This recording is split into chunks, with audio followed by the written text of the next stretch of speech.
प्रिय Shreya, happy birthday. आज तुझा वाढदिवस आहे ना, म्हणून पत्र लिहितोय. कारण तू आता कुठे कशी आहेस ते मला माहिती नाही.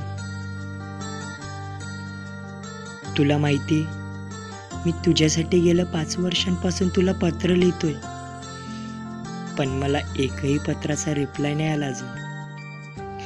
रिप्लाय तरी कसा येणार? कारण पत्रात जर पत्ताच नाही टाकला तर ते पोस्टमन काका तरी तुझ्यापर्यंत कसे पोहोचणार? म्हणून सर्वच पत्र मी फक्त पोस्टातच टाकतो. श्रेया, कुठे आहेस ग तू? बोल ना.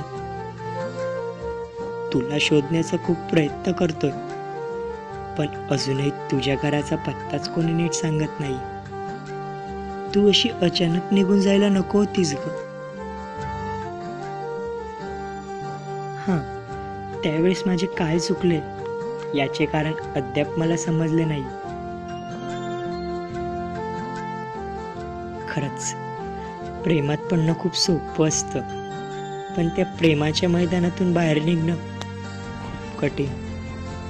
कारण त्या मैदानात कुणी अंपायर नसतो बाद करायला. आपल्यालाच पार्टनरशिप करावी लागते. आणि असंच खेळता खेळता कुणीतरी बाद झाले तर दुसरा कोणी खेळाडू येतच नाही. मग पूर्ण सामनाच रद्द होतो. आमच्या पार्टनरशिपमध्ये पाऊस पडला आणि सामनाच रद्द झाला.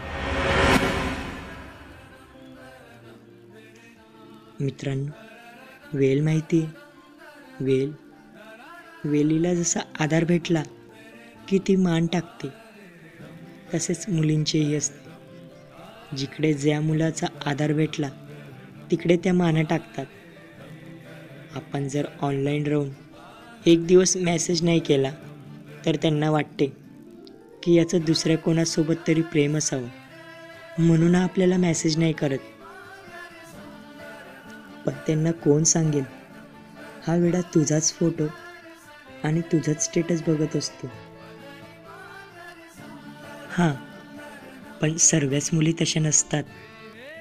काही मुली प्रेमाला गुलाबाच्या फुलासारखं जपतात. मित्रांनो, तुम्हाला माहिती आहे, प्रेमाला जर आपण फुलासारखे जपले ना तर ते आपल्यालाही सुगंध देते. दोघांच्या सहवासात राहून एक वेगळाच सुगंध दरवळतो.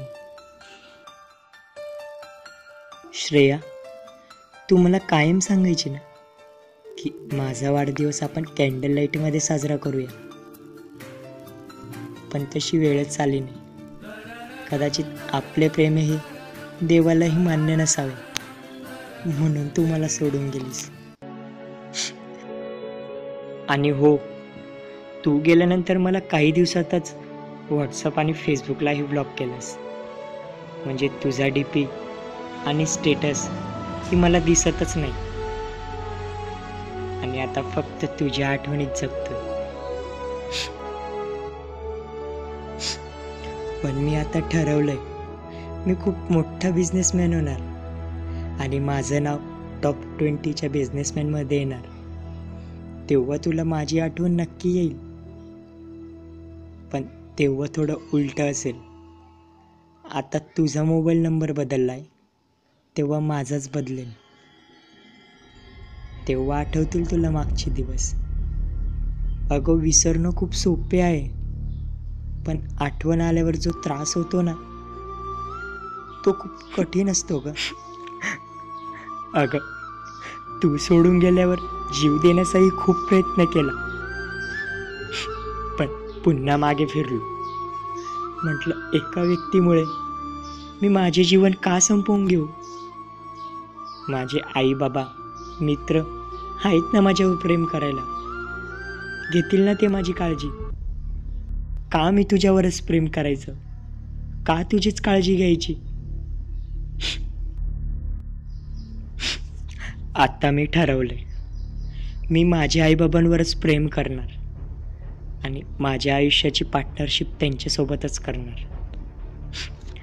आणि हो, पुन्हा कधी नको येऊस माझ्या आयुष्यात. आलीस तर एक मैत्रीण म्हणून ये, पण गर्लफ्रेंड म्हणून नको. पुन्हा सहन नाही करायचा आहे मला तो त्रास.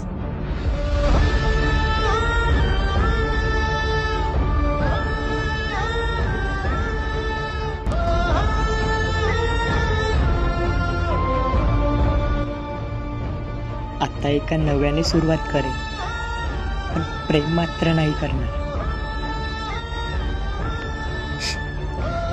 चल, हे माझे शेवटचे पत्र होते. पुन्हा कधी नाही लिहिणार माझ्या पत्रात तुझे नाव.